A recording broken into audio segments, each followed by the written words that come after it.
All right, back to the scene of the crime. Some light bird noises that are real. Something I didn't mention. In the subways, I first noticed this in Fukuoka, but they do it in Tokyo as well. They play bird noises, I guess, presumably to calm people down, you know, let people help them chillax in the subway.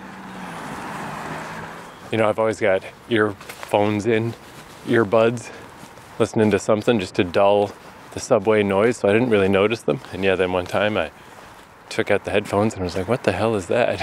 And, I mean, I guess it's well-meaning, but it seems a bit silly as well.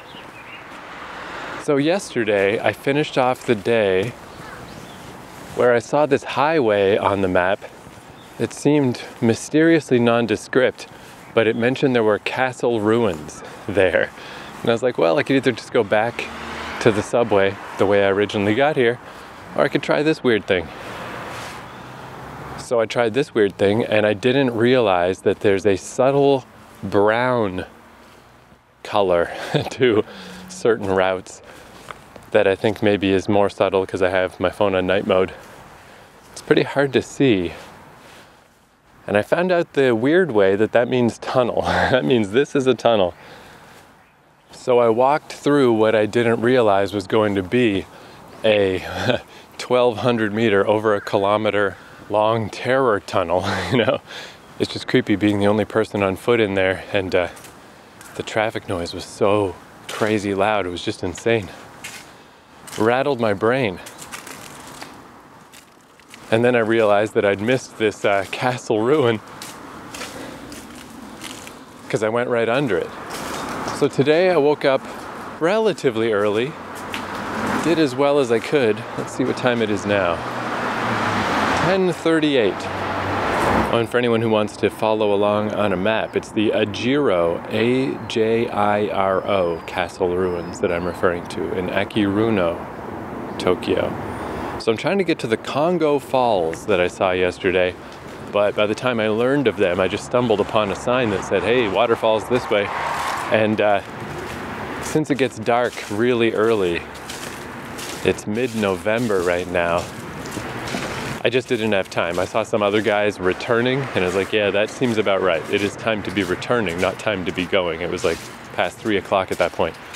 So that's my thing, is I think if I can get there by 3 o'clock at the very latest, I'd like to hopefully get to the waterfall more like 2. Because I just want to be sure I don't get stuck in the dark. I especially wouldn't proceed forward in the dark. I'm pretty confident that if I was coming back in the dark with lights on the phone and stuff, I did that in Fukuoka before on Mount Aburayama, where it is super dark, but the light from the phone helps a lot. And if you already know where the path goes and there's not a lot of variation or a lot of options, I've walked it at night, it's not the worst. It's just scary, you know? So if that does happen to me, I'm quite confident I'll be fine, especially now that I've got better GPS on my phone than I had in 2019.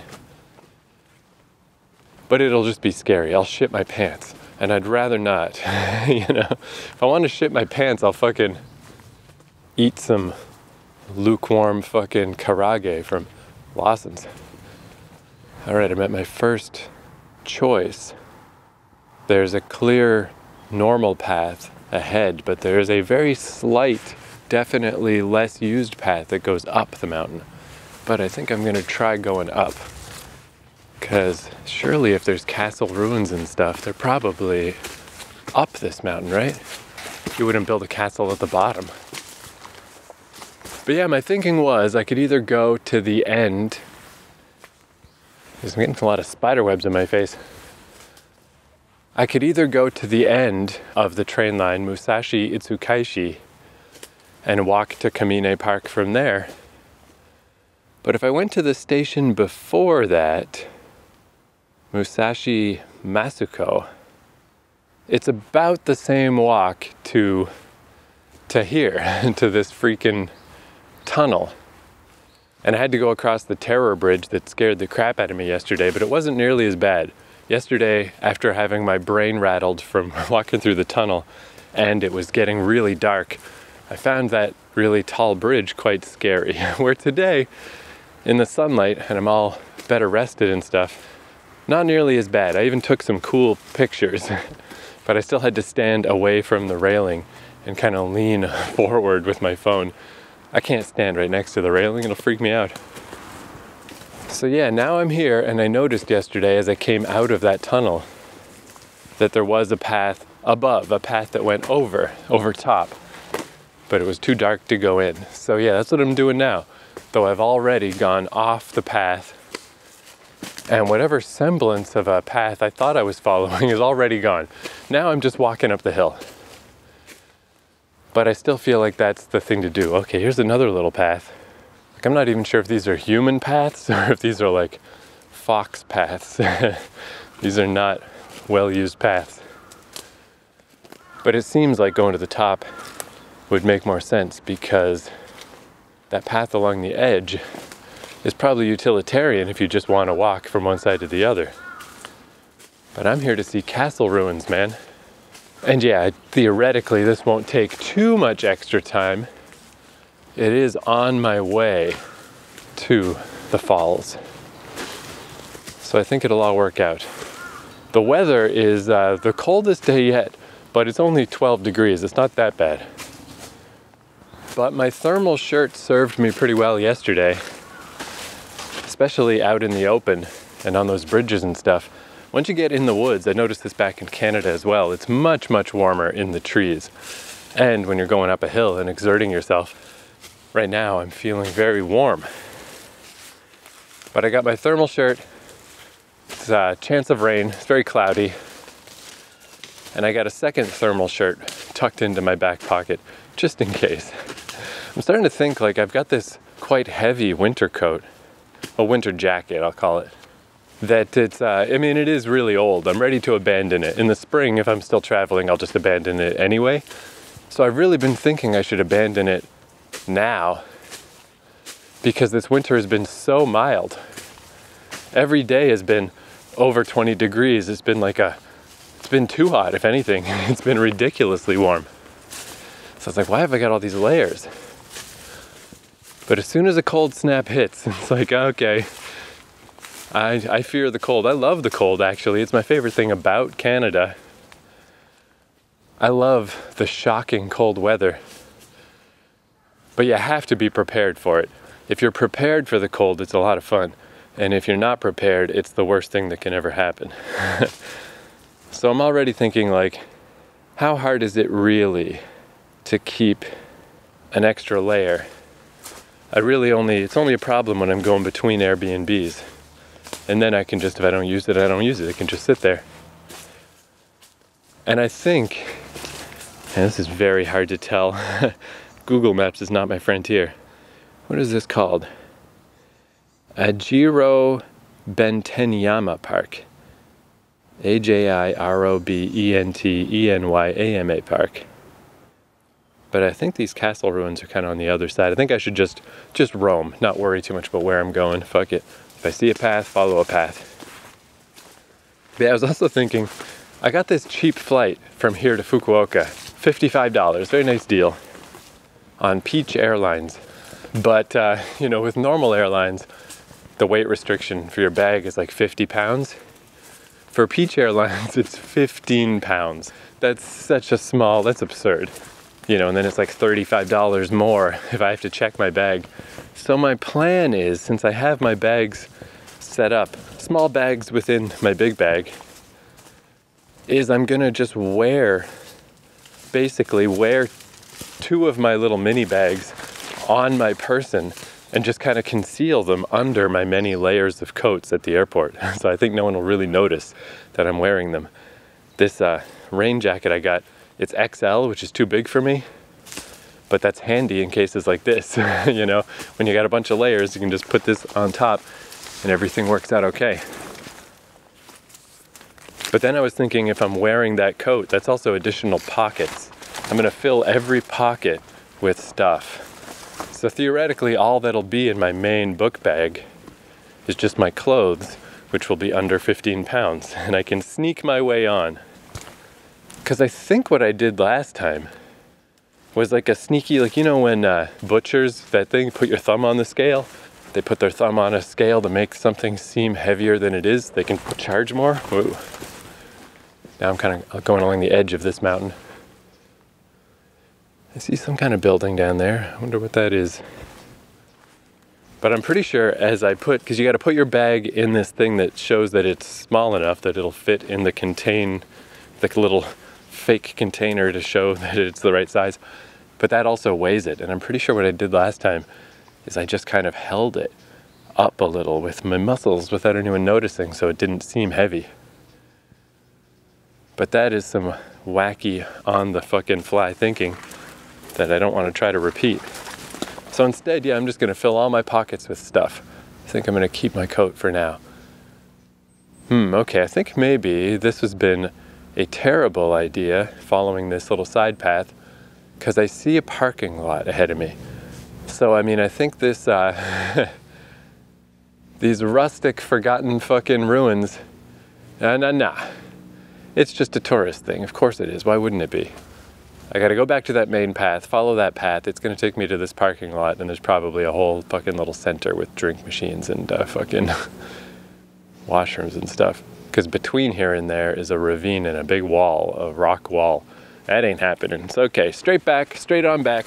Tried to get fancy, didn't work. Never works in Japan. I've never taken a successful shortcut in Japan. It's impossible.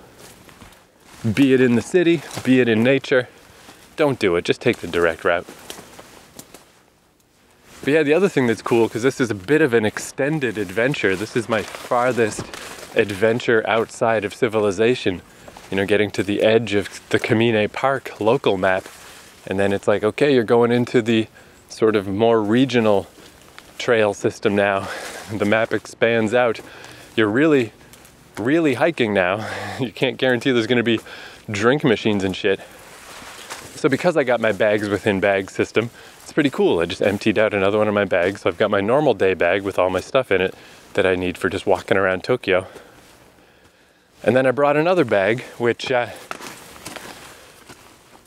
bought a carton of coffee, this liter carton. Although I just realized, if you buy like cartons of like yogurt, they have a twist-on cap. And I just realized now that this carton of coffee I bought does not have a twist-on cap. Once I open this carton, it's open. So I'm gonna wait till I get to that main trail system heading out to the waterfall. Then crack this bad boy and just drink the motherfucker. I pretty much just gotta drink the whole thing as I go, but there's no resealing it and putting it away. That was my bad. They probably had one with a twist-on cap.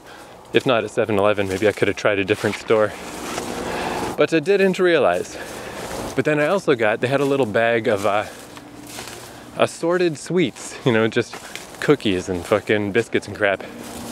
But then next to it, assorted Japanese sweets. And I was like, God, delightful. Weird little mochi and stuff.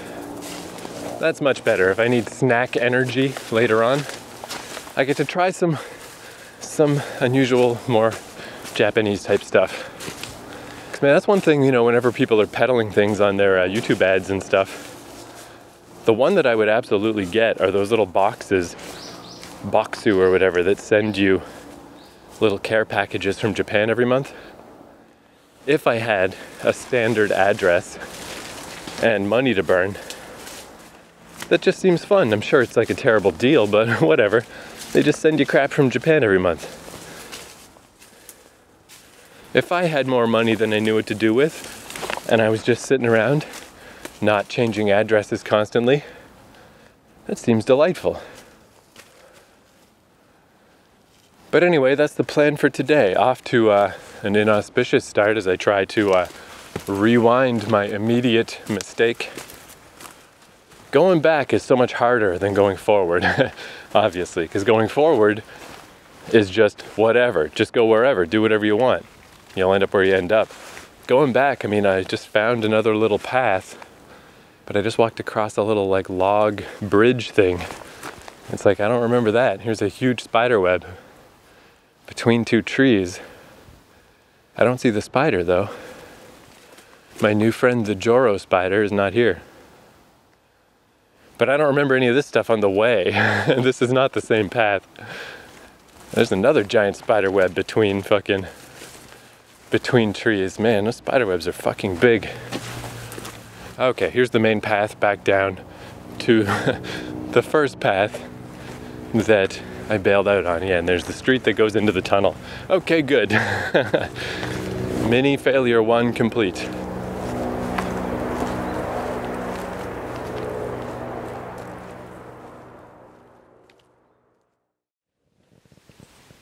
All right, this is kind of interesting. So that path I was on went down onto a road that leads to the Tokyo Itsukaishi Country Club, which is fucking enormous, but it's sort of leading toward the western edge of it. You know, maybe it's like golfing and stuff, who knows. However, so it's like, okay, that's a pretty major thing, and that's very clearly where I'm going. It was a very beautiful little back road, like really quiet and just really pretty. And like I've said before, this Japan in general, the edges especially, they remind me of Campobello Island in New Brunswick, where a bunch of my relatives live, which is a very small island. This has that same feel, that island feel, that backwoods island feel. It's just Japan is obviously way fucking bigger.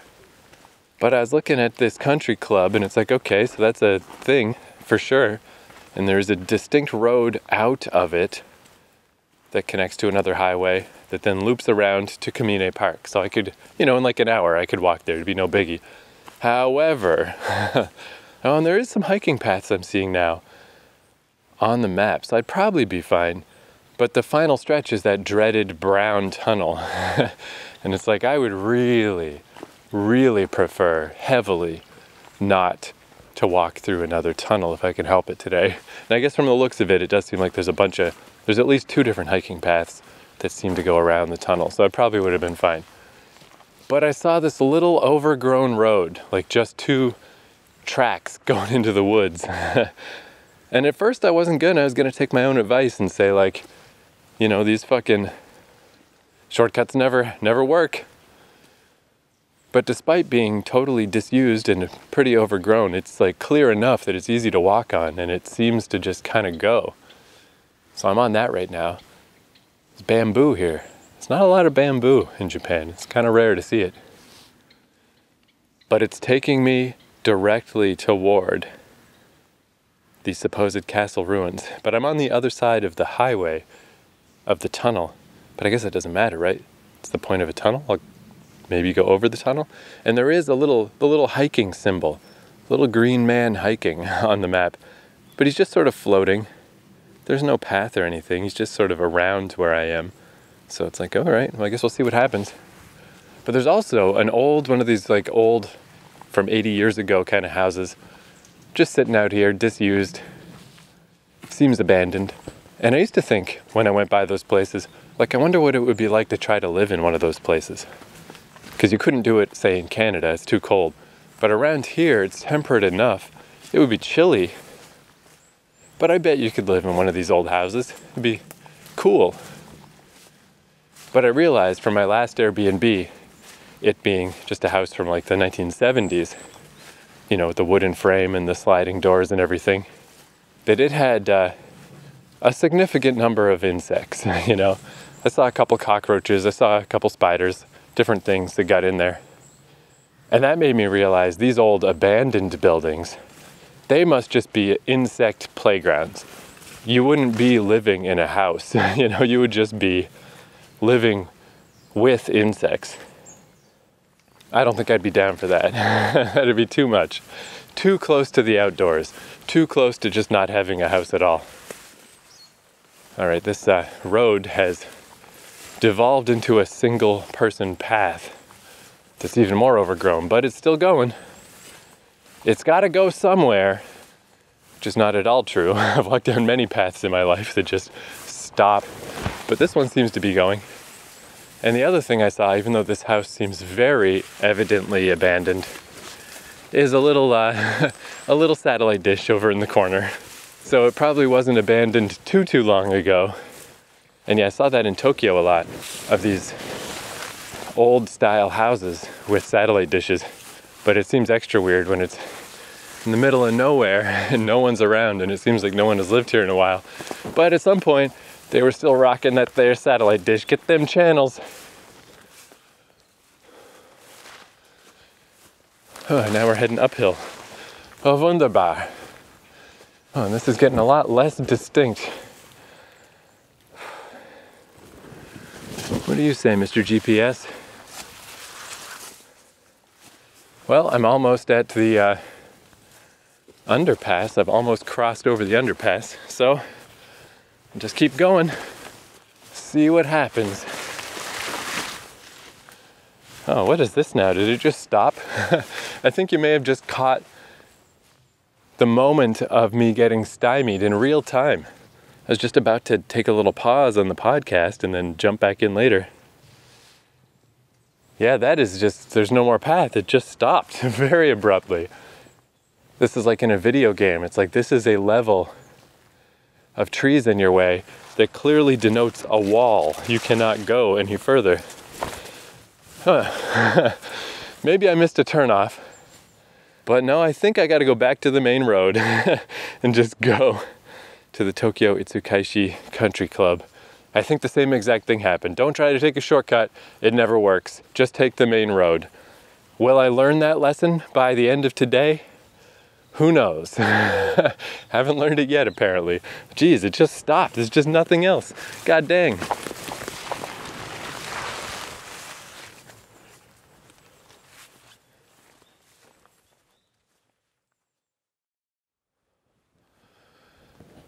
Whew, I've been moving pretty distinctly upward. I was right, the country club is in fact a golf course.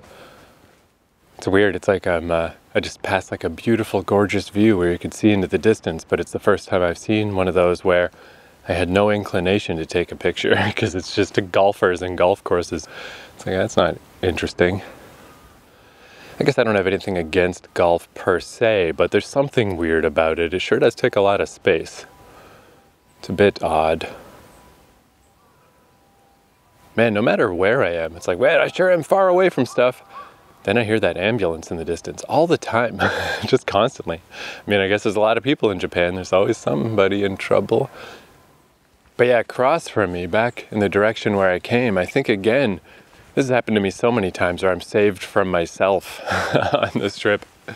I think I'm very lucky that path became rapidly impassable because the peaks of the mountains over toward where I was, they're really high.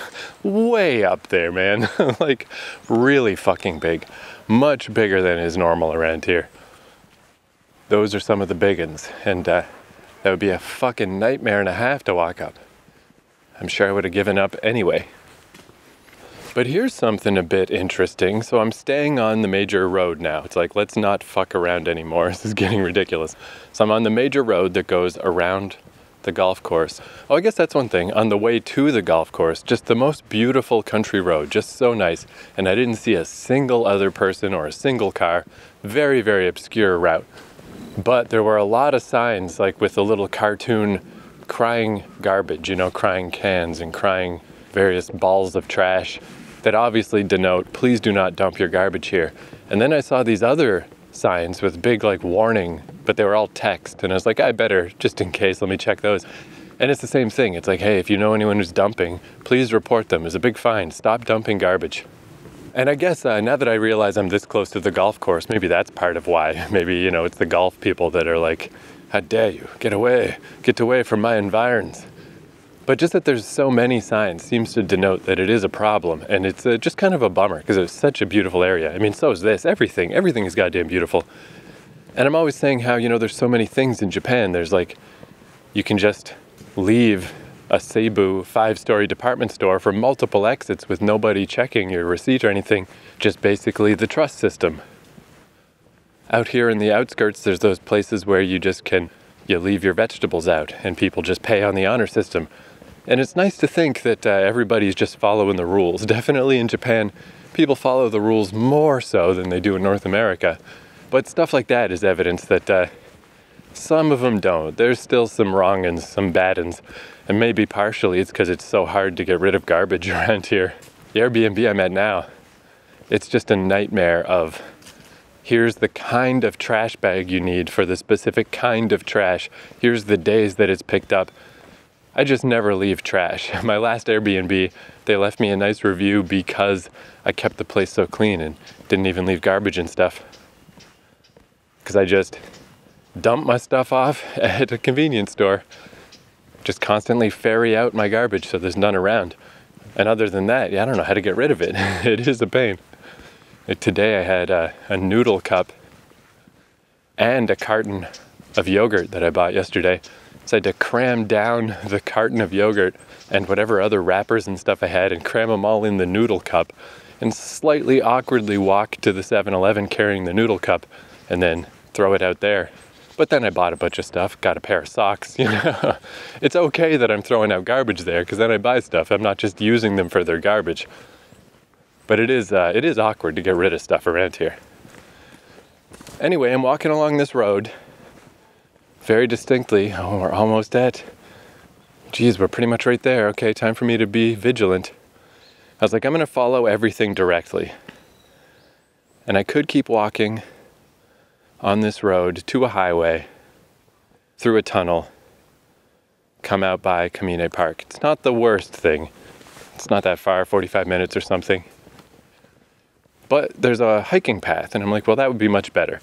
And instead of trying to wing it anywhere, it's like, this is the hiking path that is labeled on Google, the little brown trail. So let's just do that. But this trail, it's pretty long, and it leads to the back end, the back side of Accompany Park. Which theoretically, it's like, oh, perfect, that's exactly where I want to go. That'll get me to the beginning of my adventure toward the falls. But I was at that back end of the park. I walked around the whole edge of the park. And the only path that I saw was that one with all the signs that say, this is impassable, do not take this path. This is not the path for you, my friend. And it's like, oh, fuck. Was that my future? Was I preparing for my future? Is that the path? Like, is that the one I have to take now? Although I cannot find the entrance to it, I've walked a little bit past it on Google, so maybe I'm again saved for myself. Maybe I just can't do this. Because that path didn't seem that bad. I was like, this is doable, I could do this.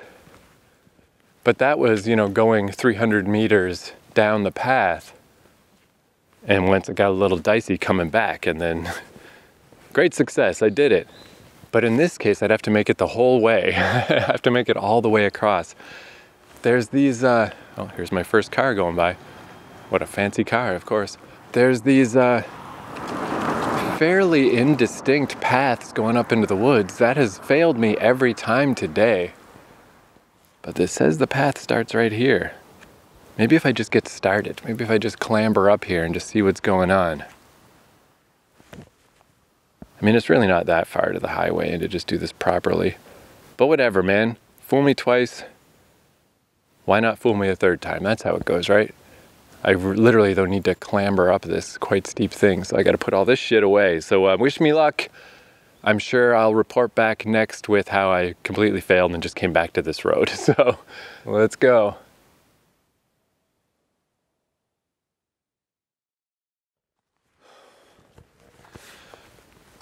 Whew, all right, I'm gonna start mainlining that fucking coffee. By which I mean I'm just gonna drink the whole liter in little dribs and drabs over a long period of time. Like an IV drip. But I see what they mean, I think, about why they say don't come on this path, this is functionally impassable. I did see two of these little obscure scrambly paths up the mountain. I passed the first one and I went up the second one. So the one I went up was worse. The other one wouldn't have been as bad. But I got to the top and I'm on the proper path and it has the little markers with the little pink ribbons. I'm for sure on the path. This is all good now. But that was extremely steep. And I was very glad I was going up. Going up is tiring, but it's easy. And even though this was like very steep, there's a lot of different little big trees, but then small bushes and all kinds of stuff to hold on to. Not a serious problem. I can still hear the golfers in the distance too. But it was one of those cases, whenever I looked back, it's like, that's not good. That is really steep. And then it gets crazy steep right at the end and drops you unceremoniously onto the fucking pavement of the highway.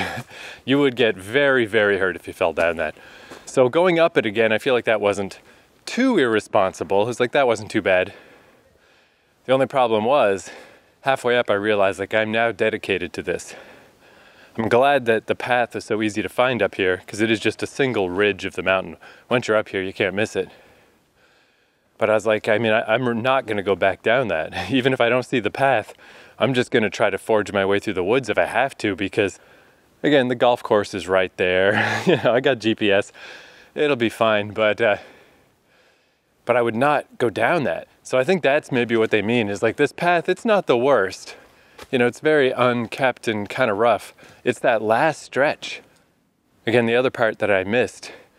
You know, on your way down, you would be taking the slightly better slope than the one I took, but it still looks very bad. I would not want to go down that at all. So I do not recommend this path in the other direction.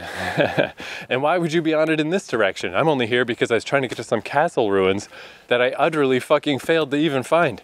I was going to Google them and just see what's the story with these, and I just forgot. I'm like, oh well, whatever, I'll get around to it. And I was just like, oh, well, whatever, I'm sure I'll find them. So I think I will Google them when I get home, but I don't think I'm going to try again. I don't give a shit. I don't even care. Castle ruins, who gives a goddamn? It was just something to try to, you know, just the fun was to get there. Like geocaching or whatever. It doesn't matter what you find there. It's just trying to get there. Whew. Another big uphill. But yeah, now that I'm on the crest of this mountain, it's really no big deal. It's actually a pretty good path. It's just, yeah, it's like this crazy steep.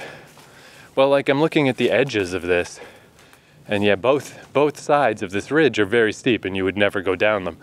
And that's the problem. When you get to the end of this and the highway cuts across the path, you have no choice. You have to go down.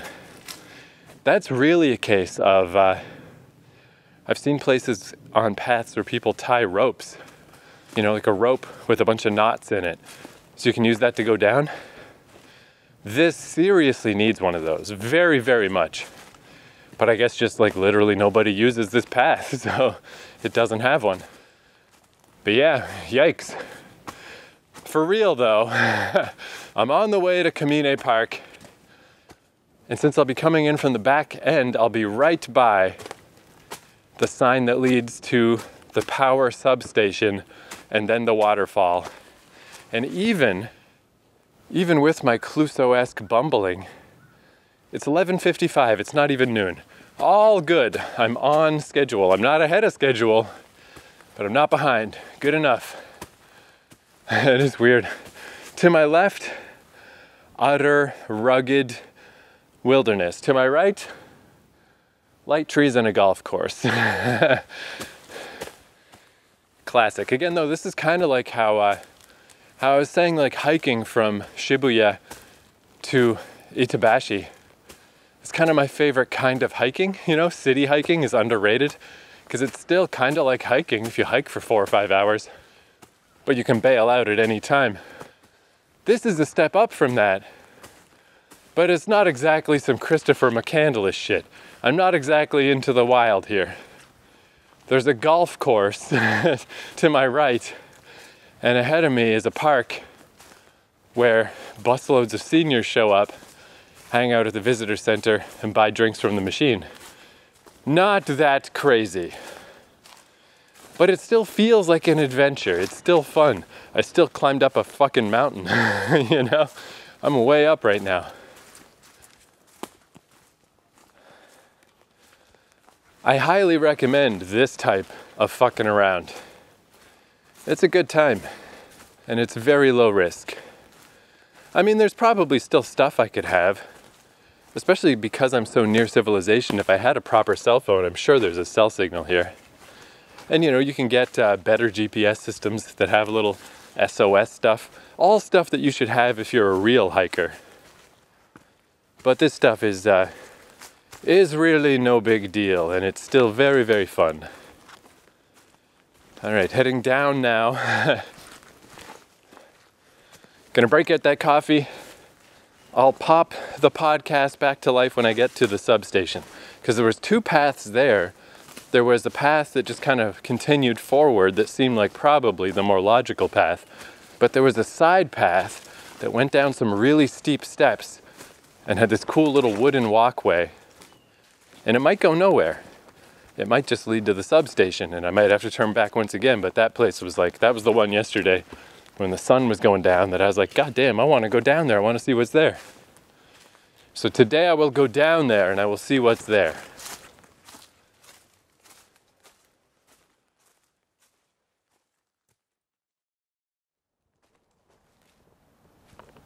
All right, I'm not at the substation yet.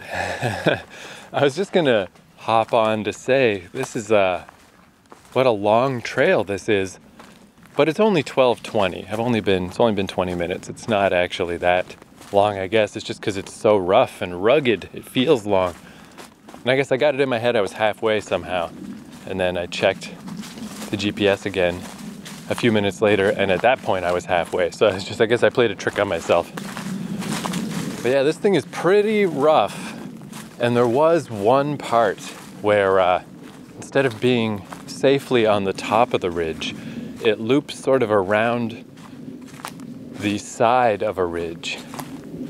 And that's the only part where it was like, it was fine. It was still a flat path. It was no big deal. But I did have to kind of be like, okay, don't overthink this, because if you did slip for some reason, what if this was the time that a spider fell on the back of your neck and you went, what? If you fell down this thing, you'd be really, really hurt.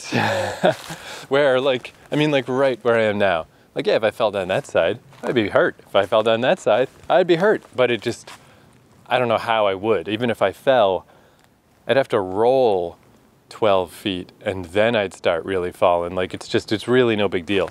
But that one part, I guess that's the thing with these trails. Like, this might explain why there was the, hey, idiot, don't go on this trail sign, is that it doesn't matter if 99% of the trail is pretty much fine. If the 1%, like that part on the ridge and the very final descent down to the highway, if those parts are legitimately dangerous, which I would say they are, I guess that is the rating for the whole trail, right? I don't know how these things work or how people delineate these things, but that makes sense to me. The most dangerous part is how dangerous the trail is. So even though this trail is mostly no biggie, and the fact that it's so natural is actually nice. I mean, instead of steps that people made, which is nice in its own way, but like just there, I just walked up roots. Just roots that trees have made some natural steps. So this is one of those things that I'm glad I stumbled into it. This is a neat thing to do. But I won't do it again, and I wouldn't recommend anyone else do it either. It is a little too dangerous. Although, I mean, I did just pass, there was a building I saw yesterday with a really tall spire, kind of. And I was like, I wonder what that building is. I still don't know, but I passed by it. It was right there. But right there, quote unquote, it was right there down a precipitous drop where I would absolutely break both my arms.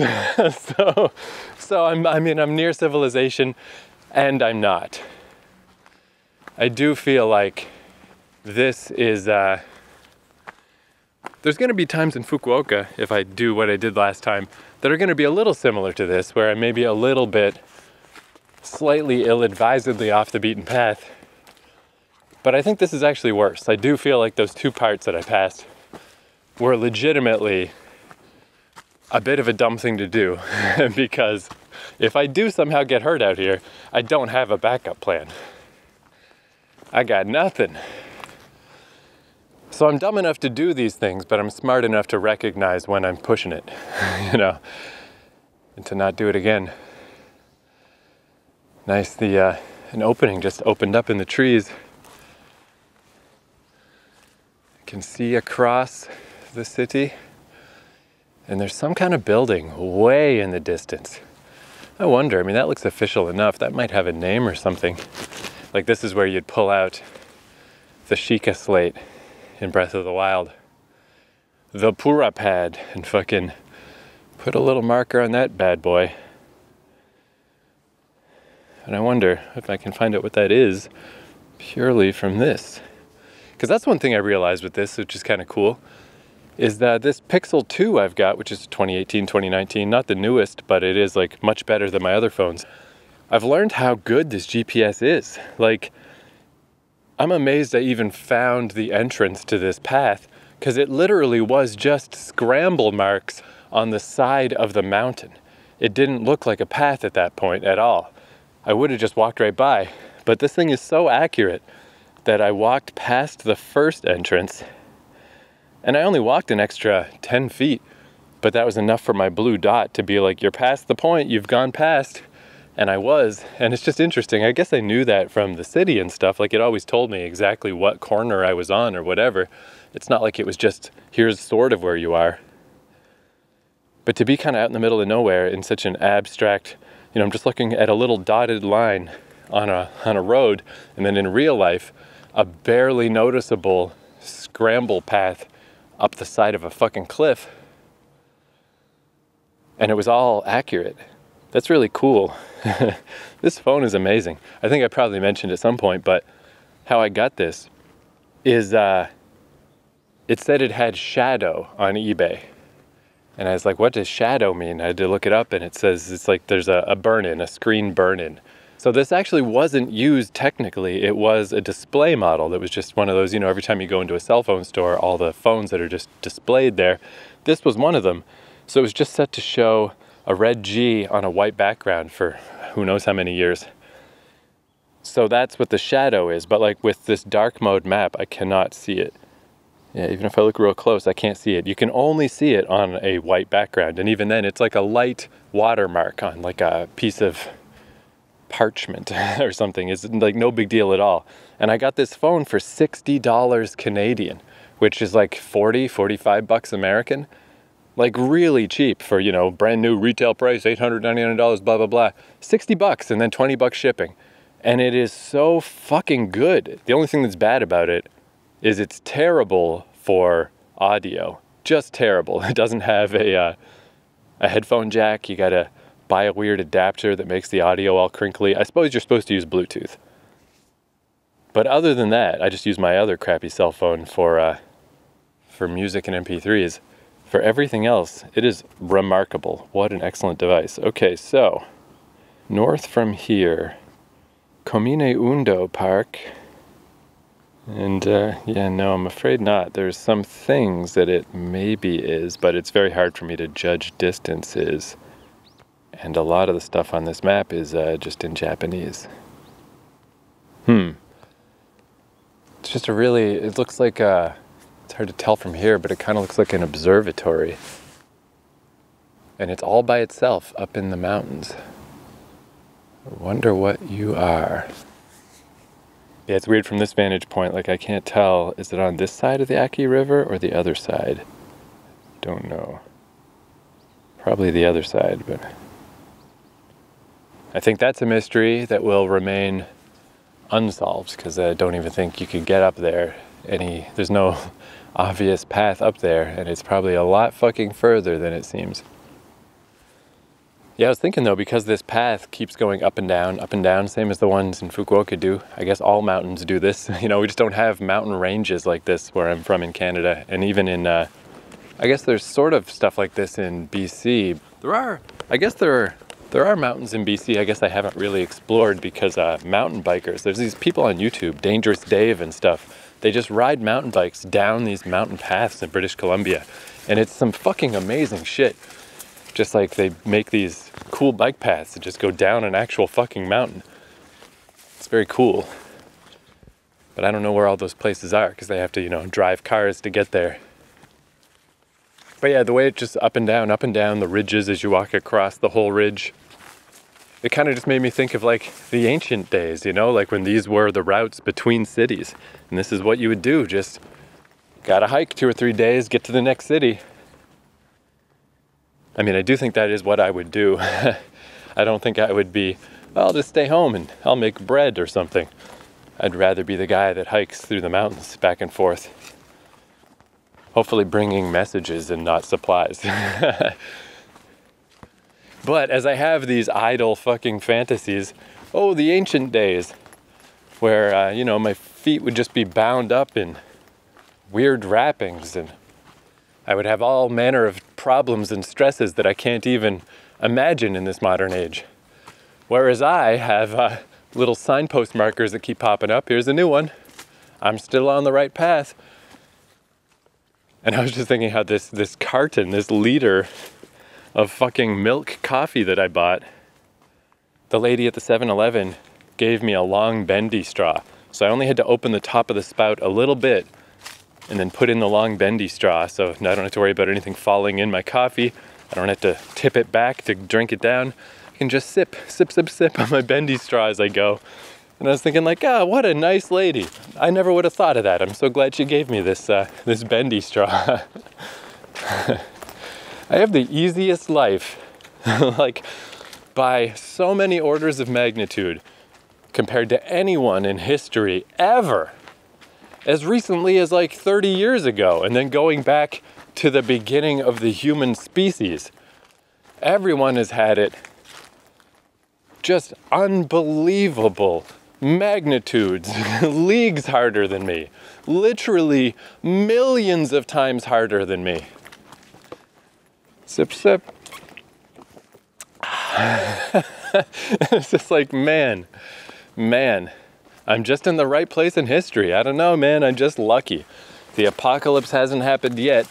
This is the peak.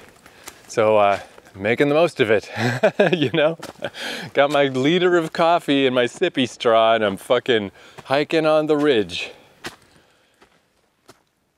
I do think it's kind of, I do get a little tired of people that try to pull the woe is me card in the 21st century. It's like, yes, I am very lucky.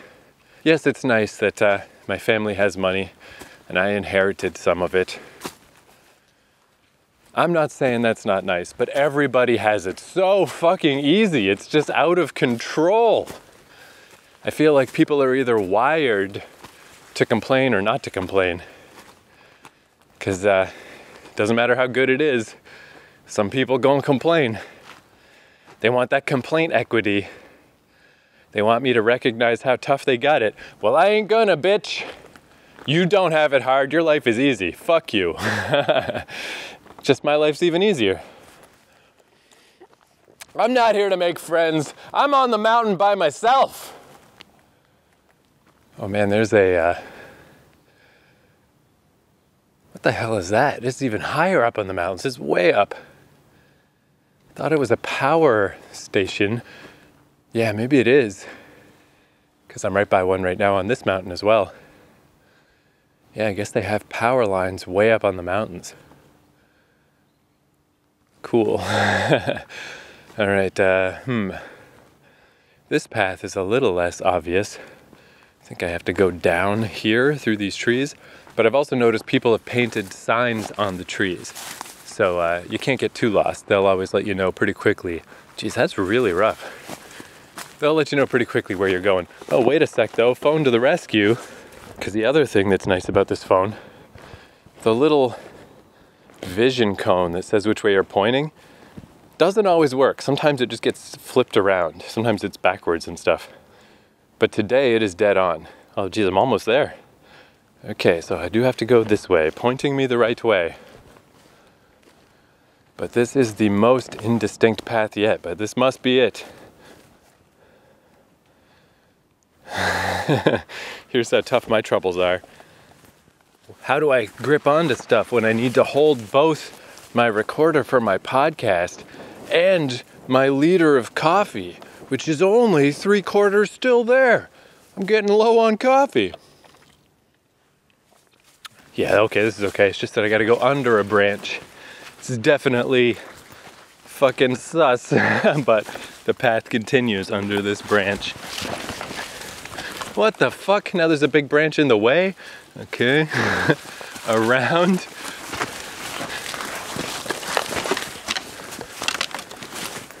So yeah, that's yet another alternate title for this podcast. Spoiled Boys Podcast.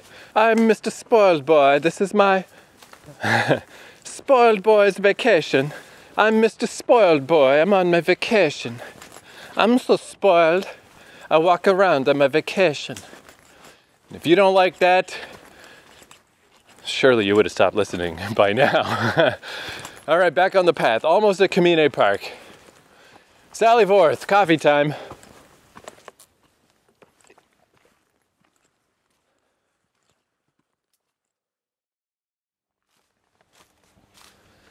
Okay, this is a bit interesting.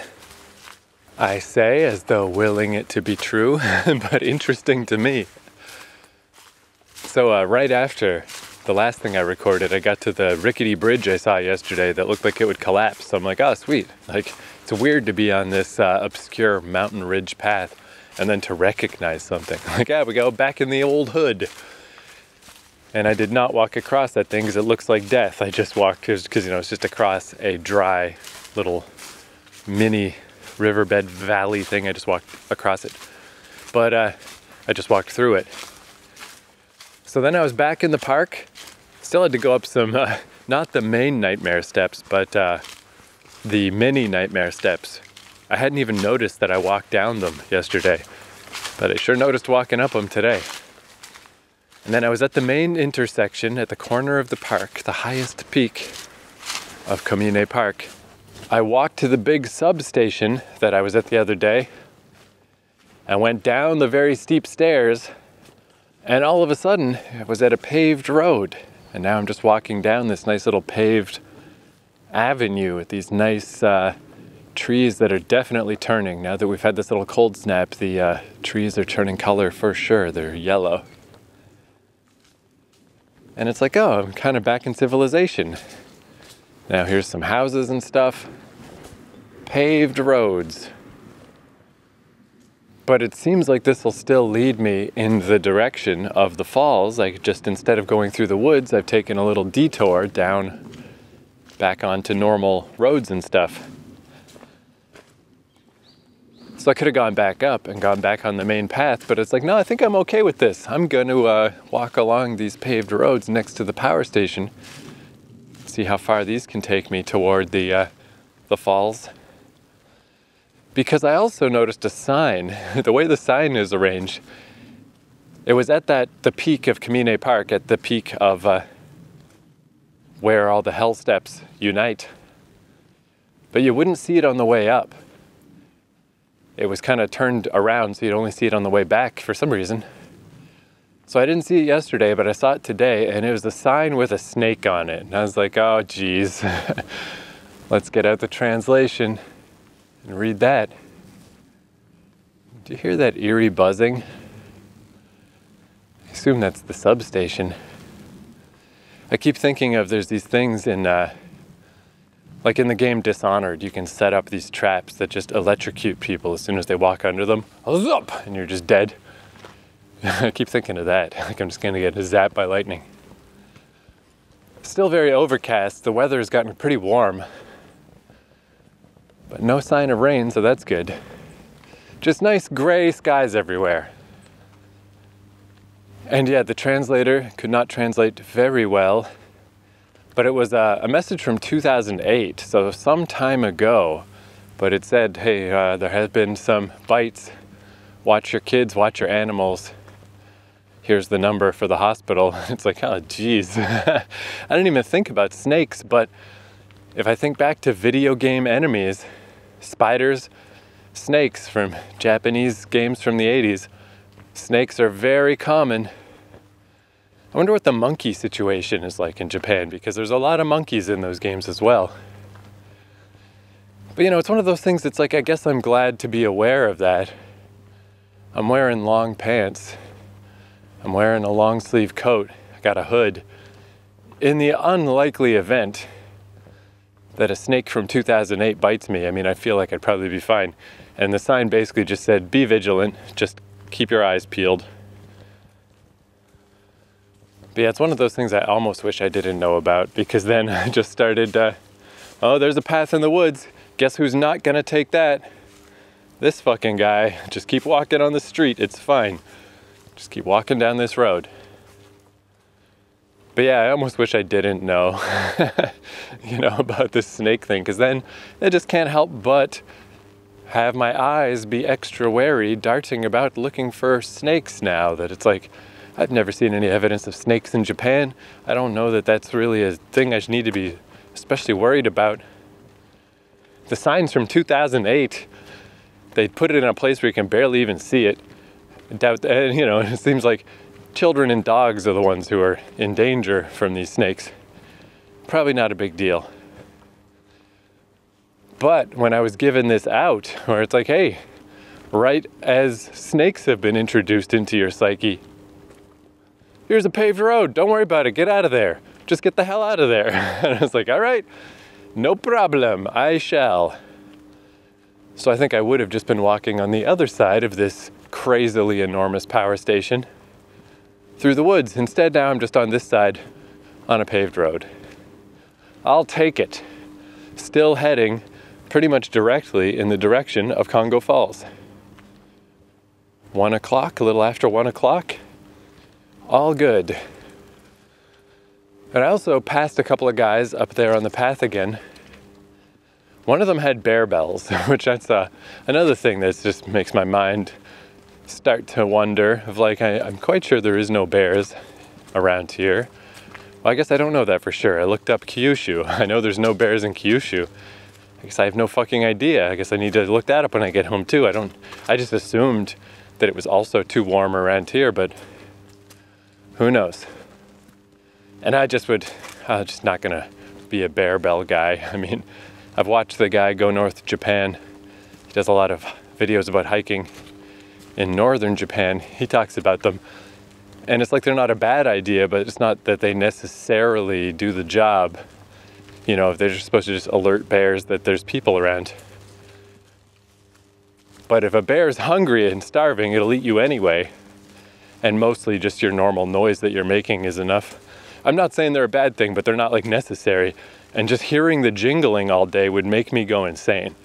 I'd rather just not hike. I'd rather stay home if I had to wear bear bells. I'm not gonna do it.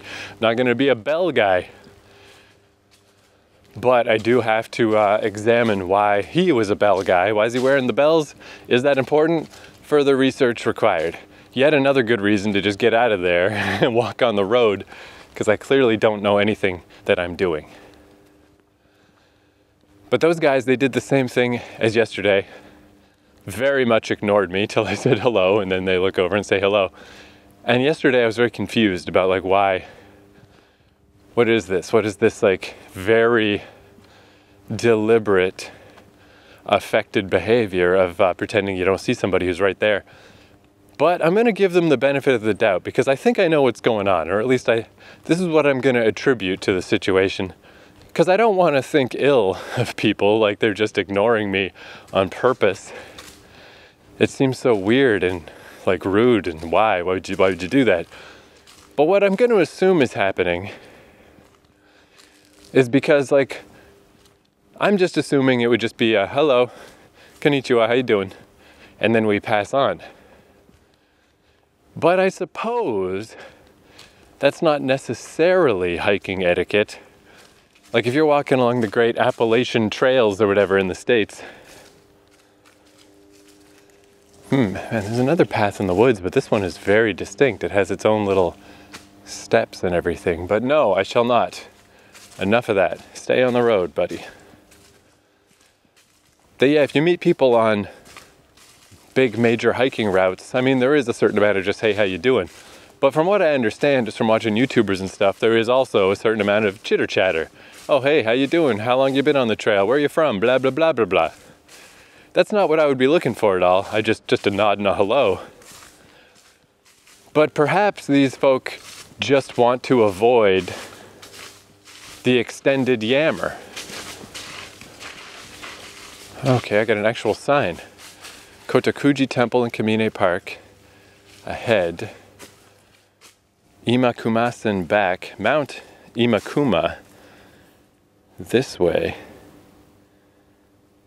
Are the Kongo Falls part of Mount Imakuma?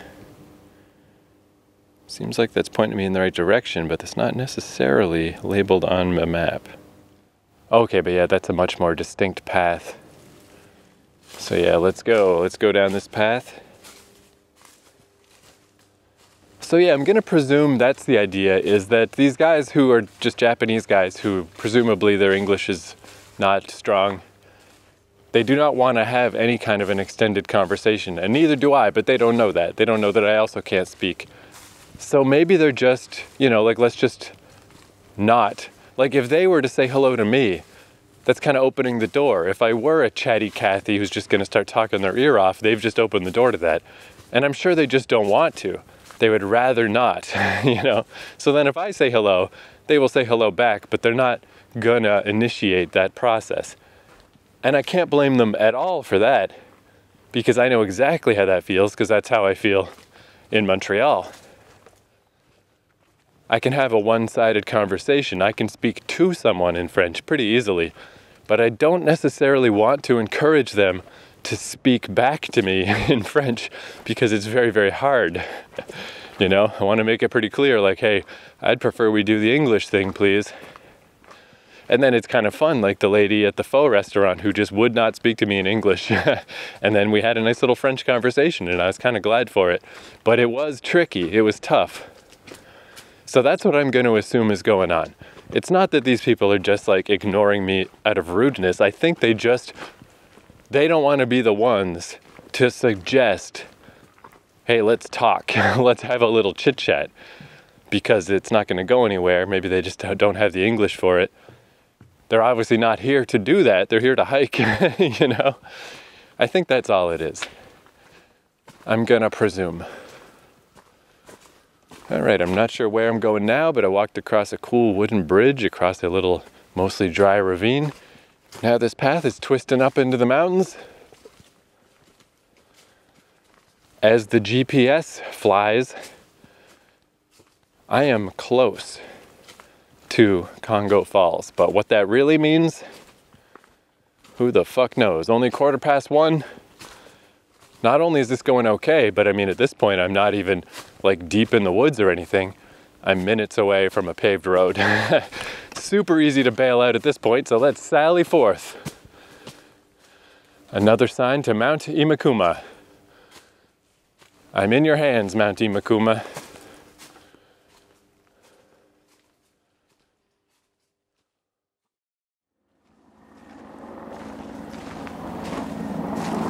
Man, I can hear, maybe that's a helicopter, I'm not sure, but something going overhead just as I was imagining falling down the mountain. And it reminded me of this story of this guy who, one of these dudes who just got like abandoned in a cabin way up north somewhere. I don't really remember the details, but he thought he had enough supplies for the winter. He did not. He was just slowly starving to death. He had a journal that he kept. You know, there's all these YouTube channels that deal in such stories. And it just came back to me that a plane went by, and I guess there's some kind of, you know, signal or something you're supposed to do that you need rescue. But instead, this guy, he was like, oh, good, I saw the guys. He just sort of waved at them real quick, like, yay, and immediately went into his cabin and started getting his stuff together. So to the people flying overhead, they saw him, but they were like, okay, I guess he's just waving hello. Like, he did not signify in any way that he was in danger. He could have at the very least just continued to stand there and wave his arms back and forth, really make it clear that he was in a situation. And it is just kind of interesting to think of the two mindsets where, you know, he was just, to him it was so evident that he was waiting for rescue and that he was in a bad situation. So he just assumed that they immediately assumed the same, that they just understood. Where they, on the other hand, were like, well, he wouldn't be out here if he didn't have the right stuff, if he wasn't prepared, and he just is not. It just looks like he waved hello and he just went indoors. So they just flew away. The guy fucking died. I don't know, it's interesting to think of these situations where people do not survive due to just very dumb shit. And I'm sure the reason I was thinking of that is, I mean, I got a recorder in one hand, got my last quarter or fifth of my carton of coffee in the other hand. Even if I did lose my balance, this is not a good situation for grabbing onto something. And it would probably make this podcast series a lot more famous if I recorded myself in real time being stupid and fell down a mountain and broke my arm. And you could listen to the weeks leading up to this of just me dicking around in Japan doing dumb shit. Then the real-time audio of me crawling around with broken limbs in the bottom of a ravine. Presumably I would eventually get rescued. And I could write a book about being a stupid fuck. But before the plane went by, why I turned this on was I was gonna say, hey, can you hear that? Can you hear the waterfall? But now I don't know if you can. I think I'm a little too far away. But I got to a sign that said, foot of the Kongo Falls. But I'm always a bit reticent to go down, because then, you know, when you go down, you gotta go back up. And this is very steep. This is a weird fucking, this is some King's Quest 1 shit. This is like the weird little gnarled pathway down. It's very steep and very all over the place, and these weird little steps people have made. Oh, there's a person, look at that, who's a lot less scared than me. I'm gonna let them go by.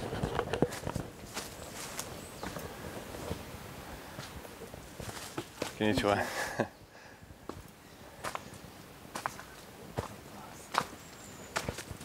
I should stop yammering to myself because sound really carries out here. And when I was all alone, that's fine.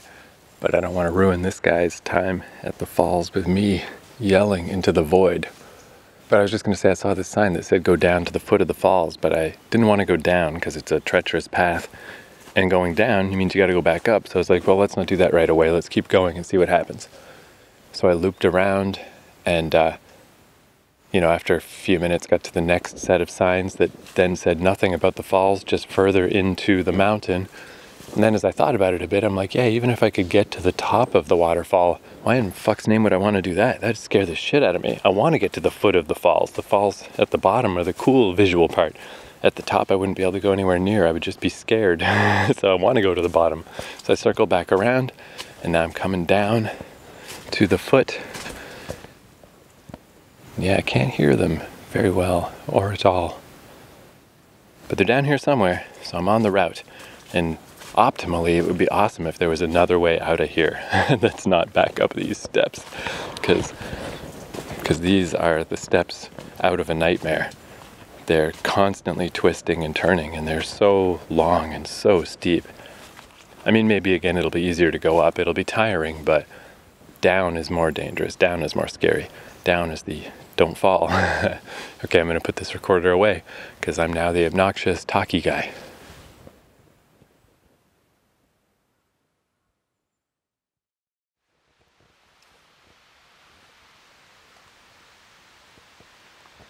All right, we can definitely hear it now. It's coming. I can see a little bit of water in the distance. Geez, yeah, now I'm walking through a fucking valley. It goes way up. But yeah, I saw a new sign, a new warning sign I'd never seen. Watch out for falling rocks. And it's like, yeah, dude, every video game's thing. I know one of the classic stories is the first screen of the first Legend of Zelda is just all that's on the screen is a little Link ready to adventure and a cave. And inside is an old man who gives you a sword. But apparently that was based on Shigeru Miyamoto's childhood where there was a cave he was scared to go inside. And if I remember the story right, inside was just bat poop. But that's not the point. It doesn't matter what's in the cave. It's the thrill, the excitement, the danger, the fear of like going in the cave. That was the whole thing he was trying to capture with Zelda. Which, in my opinion, they lost more and more and more. I did not enjoy, especially once Zelda went 3D. I know it's a lot of people really love that stuff. Not me. Because it all felt very constrained. It was like a series of little finger traps, a series of very constrained, tight puzzles is how Zelda began to feel, which I just don't like. I don't like that feeling. So when Breath of the Wild came out, you know, I think most people liked it, but there were some people that were like, where are my constrained puzzles? It's just open and I don't understand what I'm doing. I'm just wandering around. But as it might not surprise you that I can't believe how good those games are. Breath of the Wild and Tears of the Kingdom, fucking incredible, A+, 10 out of 10. You just can't make games better than that. It's perfect. It got back to that feeling the Zelda was supposed to have, just exploring. And yeah, I mean, that's where I am right now. That's the Nintendo style, the more robust Zelda style, where the Sega style is just fight a spider, fight a snake, watch out for falling rocks. I'm feeling much more of the Sega style right now, of like, yeah, what if a big rock fell down from here? I'd be in serious trouble. Oh, there's another one. Caution, falling rocks. I do not see my compatriot from earlier. He is not down here. Why is this so spooky? So the falls are very, very small. You know, I was saying that the Hosawa Falls, me and my friend Brad went to, they didn't super impress me, but they were okay. And they were literally 100 times bigger than this. Still surprisingly loud. That's one thing I noticed about the Hosawa Falls. It's one thing that was just neat to learn for writing in the future and stuff, that bigger waterfalls, they literally make a breeze. They push air in your face, like. But I guess that explains why the guy who passed me is not here. There's not much to see, actually. This is a very, very small waterfall.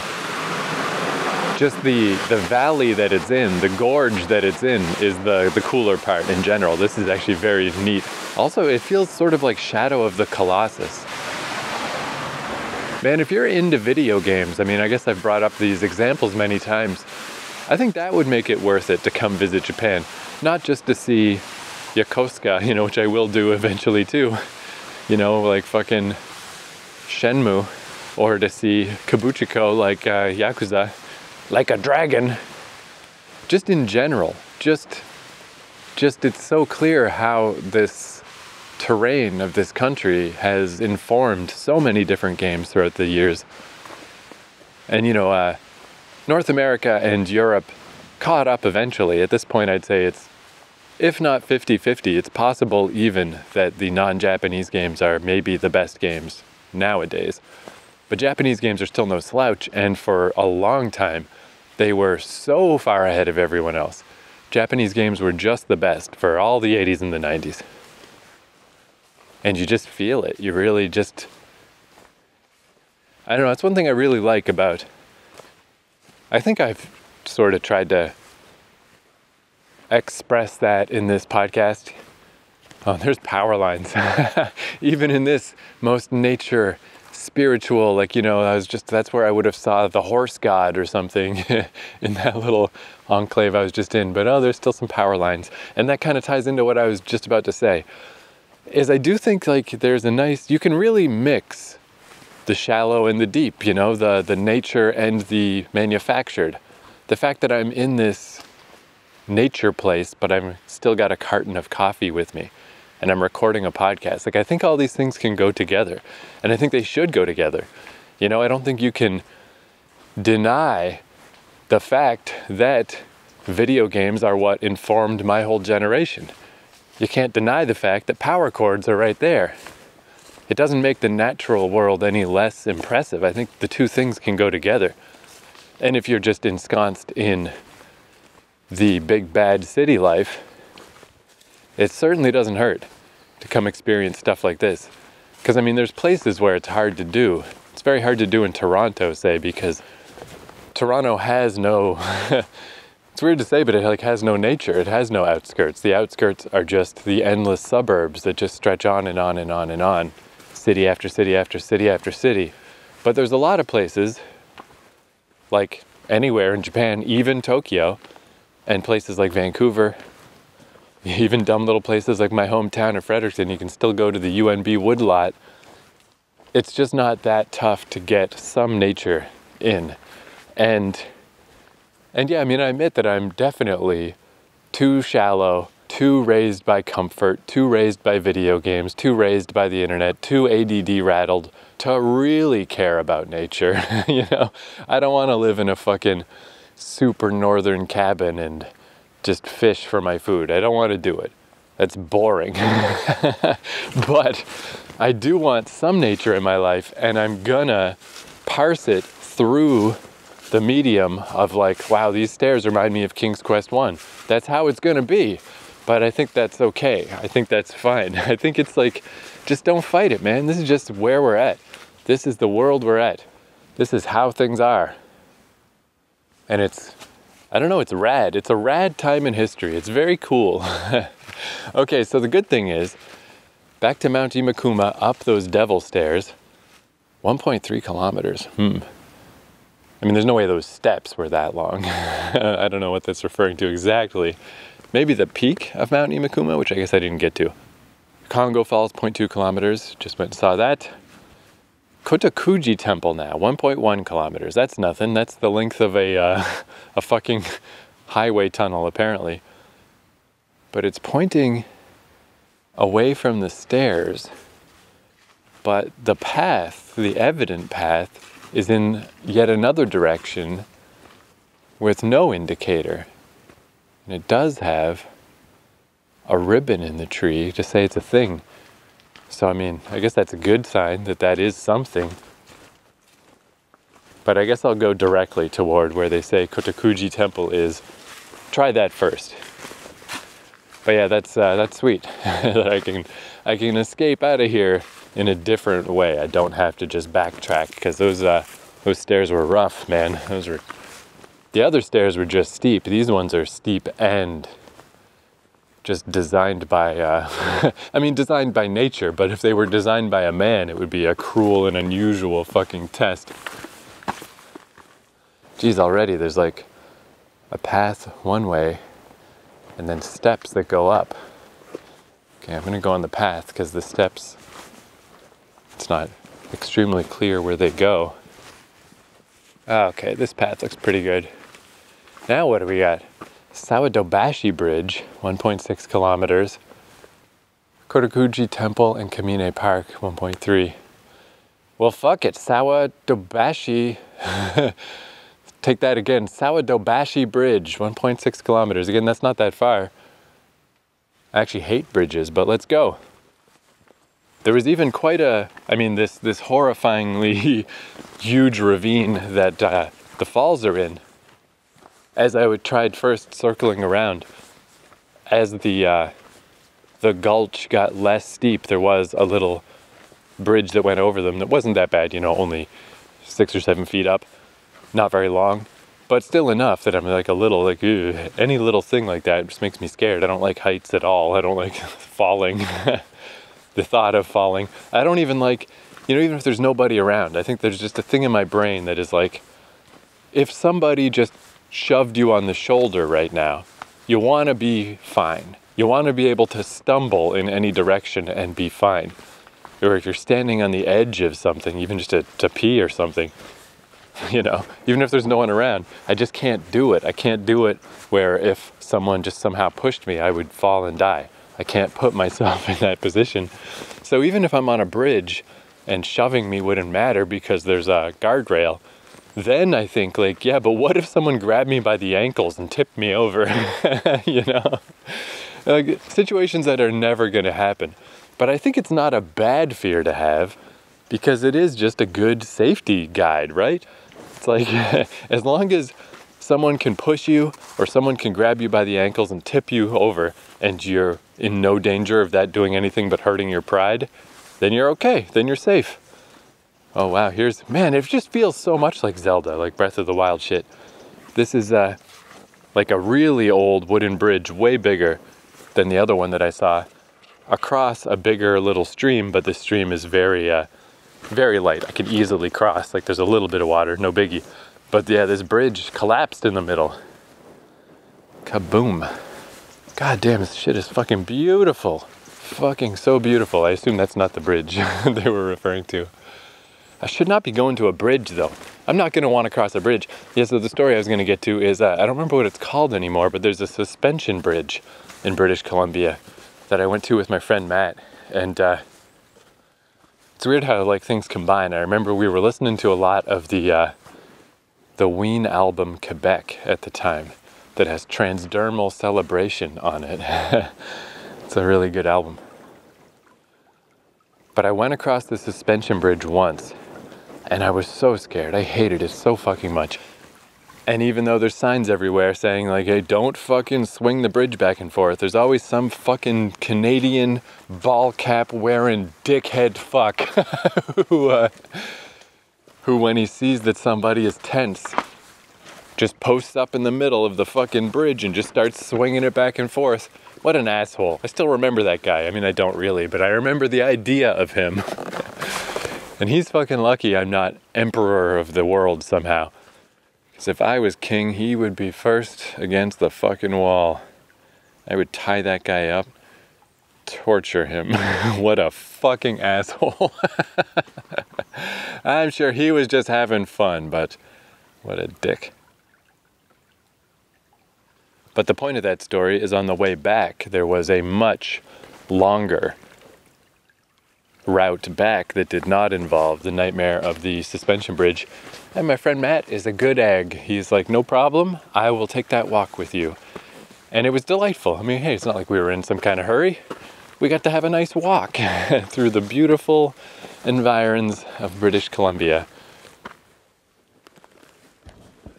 Transdermal celebration. What's the definition? I don't remember the words anymore. Here on the bureau that I see you. What if it's on me? I can't hear it. So this has been an extremely nice little walk.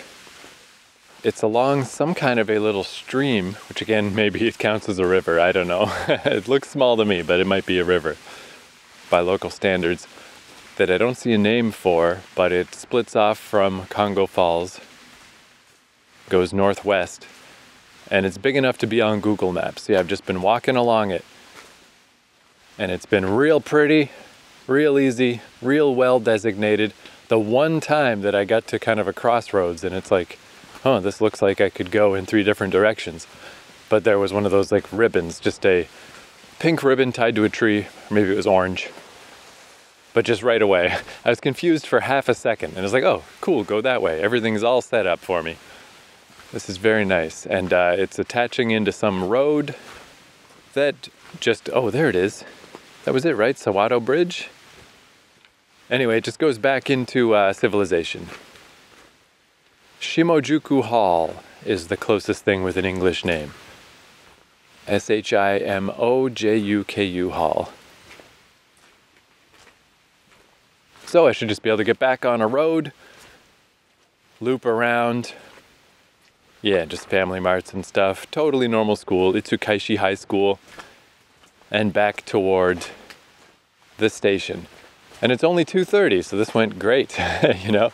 It's not even close to dark. I got like another couple hours, and I'm very close to civilization. At which point it doesn't matter if it's dark. I did slip. I slipped one time. Slipped on some mud. Got some mud on my pants, and since I had a thermal shirt hanging out of my back pocket, it got some mud on it as well. So that could be a sign that it's time to do some laundry. Forest Road Sakazawa Line origin. This is a forest road. Other than forestry officials are prohibited in principle. Well, I apologize then. Apparently I wasn't supposed to be on there. But I mean, obviously, I don't know. Maybe they don't want to encourage people to go in this way to the falls. But if you came through the mountain and down the weird little stairs and you were already at the waterfall, and there's a sign that says go this way, I think that's okay. In principle, I agree. Hey, this is your access road, but I think if you come in backwards, I think you earn the right. There are no lighting fixtures. Good to know. There's an unpaved place, and there's a risk of slip, which I did in fact slip. Normally, there is a risk of falling rocks. Rainfall danger is raised at the time of an earthquake. Oh yeah, that would fucking suck. That'd be scary as fuck. So yeah, slipping and getting a little bit of mud on me. It was like very little, but it's a good excuse to do some laundry. Maybe I'll try to find a laundry place tonight, or I'll just do it tomorrow. Because it's Sunday today. I gotta leave this Airbnb on Wednesday. So I was thinking I might do the classic tie it all together. Like while I'm in between Airbnbs is a good time to do laundry while I'm waiting till I can go check into the next place, which in this case is in Chiba. But I think this could be a good sign also to just, take a day off, do some laundry, chill out a little bit, because overall I've been really pleased. I mean, I'm a little just always concerned about my physical state, because it's just shocking how fast it deteriorates when you get into your mid-30s, late 30s, early 40s. Geez, again, how Google Maps does not tell the whole story. This looks like a major road, but this is just, it's not paved at all. I'm still basically in the woods. But yeah, I've been pleased overall with how my physical activity is going fine. Especially my danger points. My left knee, my right shoulder, and just my flat fucking bottoms of my feet and my big toes. They're all the parts that, there's that good burn, that like, whew, I sure did work out those parts of my body. There's that good soreness, and then there's the bad soreness of like, I am grinding myself into paste. I am falling apart at the seams. And none of that's happening. It's all going well. Because that's definitely one of those things that, as a big time fucking sitting around playing video games nerd, I had no idea about.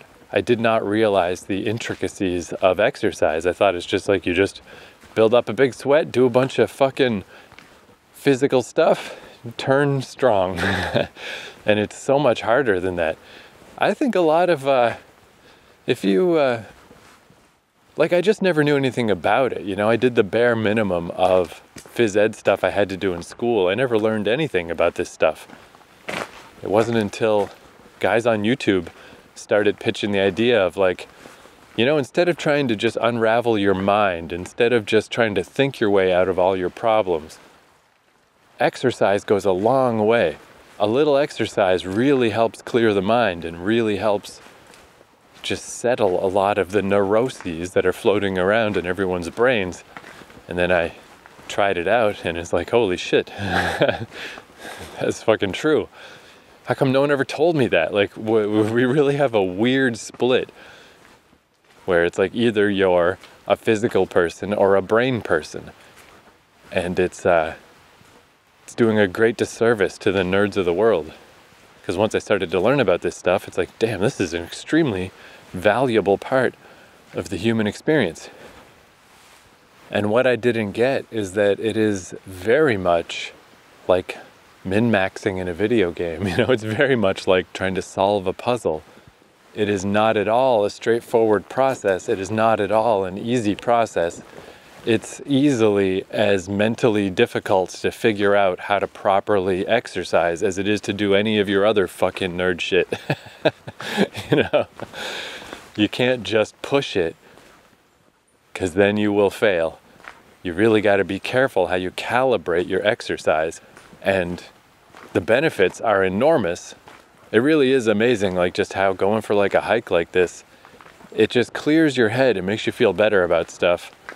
So much easier than sitting down and just trying to unravel all the fucking problems of the world and of yourself in a complete mental state. It's just like the body and the mind are not separate. That's all. Again, super obvious thing, but it's just something I certainly didn't really believe in as a big time nerd when I was a kid. I was just like, the brain is the important part. Who cares about the body?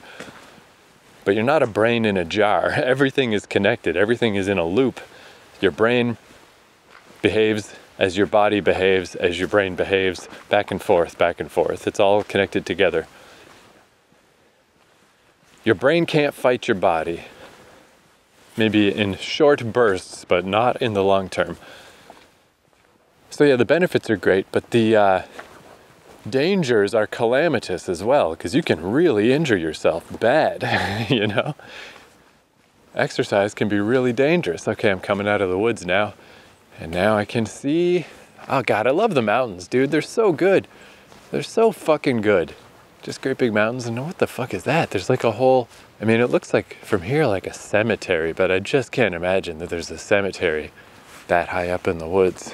What the fuck? Maybe it's nothing. Maybe it's just weird coloration, but everything else on the mountains is green trees, and there's just white speckles up there. Lord knows what that is. But yeah, the point of all this rambling is overall, I feel a little pain in my shoulder. It is my weakest point. Everything else feels fine.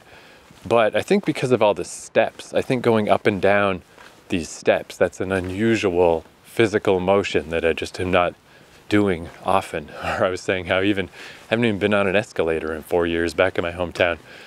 Limited access to steps.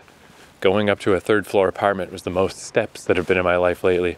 So my ankles, both ankles in the fronts of the ankle, are sore in a bit of a stingy way. It's definitely don't worry, everything's fine, but take a break, my dumb friend. Take a break so that this does not develop into terrible pain. All right, I'm right by the Shimojuku Hall. This is there's a pretty decent sized bridge in front of me. Then another bridge, and then the Sawato Bridge. I don't remember if that's what I said earlier, but Sawato Bridge is coming up next, and it has a symbol on the map. It's slightly more, it seems to be the bigger, but I got a series of bridges ahead of me. Delightful. But from here, nice loop back to the train station, past a Family Mart, probably past a bunch of Family Marts, but I saw at least one on the map, so that's a sure sign that I'm back in civilization. 2:38. Not bad, because I think that was my thing, right? It's I got to at least make it to the falls by 2 or 2:30 just to make sure I can get back out in time. Made it with time to spare. The day is still quite overcast, but it's a little lighter than before, but there is no blue in the sky. It is all clouds, but it hasn't rained. Not wearing my thermal shirt because the weather got better. 10 out of 10. Successful mission. Successful mission except for that fucking castle ruins at the start, but whatever. I'll look it up on fucking Google. I don't care. Well, and there's someone doing some work in the distance. Good reason to let this fade out.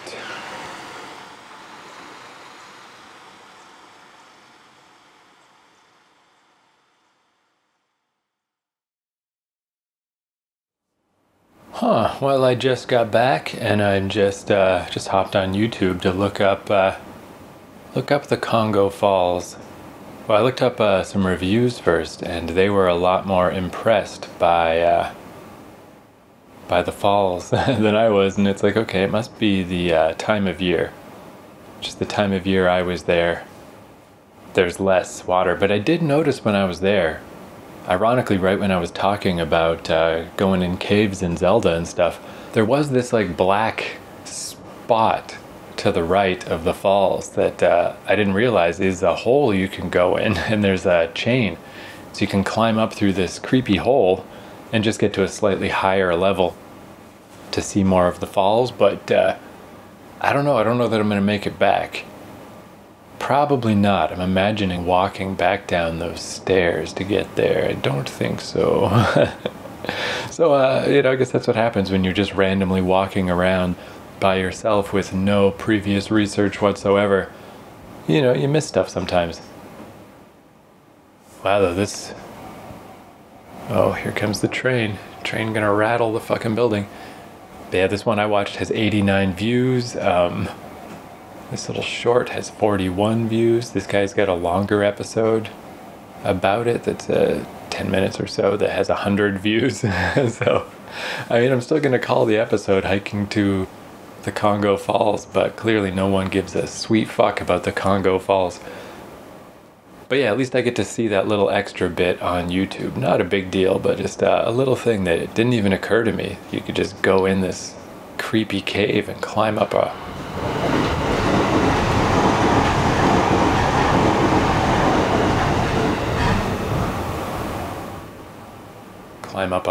chain.